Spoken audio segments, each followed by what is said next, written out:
Mga anak ni Pokwang, sino-sino sila? Si Ria May Subong ang pangalan ng anak ni Pokwang sa dati niyang Japanese na karelasyon.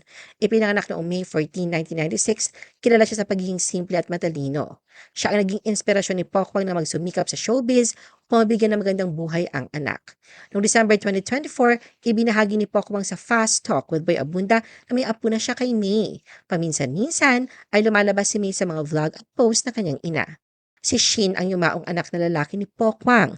Noong September 1998, habang nagtatrabaho siya bilang OFW sa Abu Dhabi, pumanaw si Shin sa edad na 5 na sa brain cancer. Pangarap to nito maging piloto dahil mahilig siya sa mga laroang eroplano.